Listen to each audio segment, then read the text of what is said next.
So Sheikh, what must be pure when I come to pray?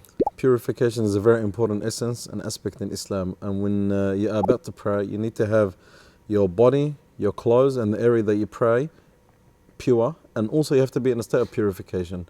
And alhamdulillah, there's no religion that emphasizes on the importance of cleanliness and purification as much as Islam does. And one of the most important moments that you need to be in the best state of purification is when you stand before Allah subhanahu wa ta'ala. And if I find impurity on me, Sheikh, najasa, what do I have to do? Wash it off. And you need to exert the effort in cleaning it out. So put as much as time and effort into cleaning it out and making sure that it's away. Sheikh, so what should one do if they've touched a dog? We all know in Islam considers dogs to be impure and najis. And if someone touches a dog or a dog touches them, they need to clean that area 7 times with water and once with dirt. What replaces the dirt is soap these days.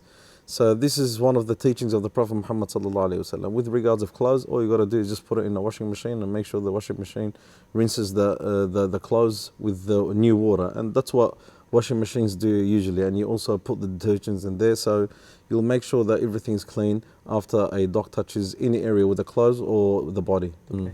Sheikh, can a person read the Quran without wudu? Yes, someone can read the Quran Kareem without wudu, but you can't touch the Quran Kareem without wudu according to the majority of the scholars. So just reciting the Quran Kareem, even though you don't have wudu, someone's driving, someone is working and they just want to recite verses from the Quran Kareem, yes you can. Cool.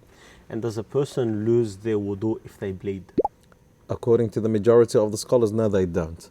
Because the Sahaba radiallahu ta'ala anhum, they were on the battlefield, they used to bleed and they used to pray without performing wudu. And if a person is on the nod, do they lose their wudu? If someone is on the nod and they are sleeping comfortably and they lose consciousness, yes. But if someone's sleeping upright and their bottom is blocked and they still notice or they still recognize what's going around them, then it should be fine. What about the sock topic? Is a person allowed to wipe over their sock for wudu? This is a debatable topic amongst the scholars, and some of them would say it's got to be a leather socks.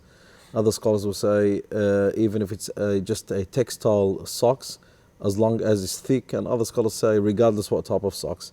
I would say try and avoid wiping over the thin socks, but if you need to, then it's alright. And for the sake of practicality, what about work boots? If you put them on in a state of wudu, you could wipe over them because that covers the area of where you need to wash their feet. Okay. And if I can't access water, or if a person can't access water, what must they do?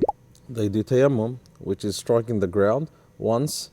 The first strike, they wipe their face. The second time, they wipe their hands, and that's it. Purifying oneself is a command from Allah and a condition for worship. It is Allah subhanahu wa ta'ala who told you what condition to be in to meet Him, so fulfill it. For Allah loves those who purify themselves.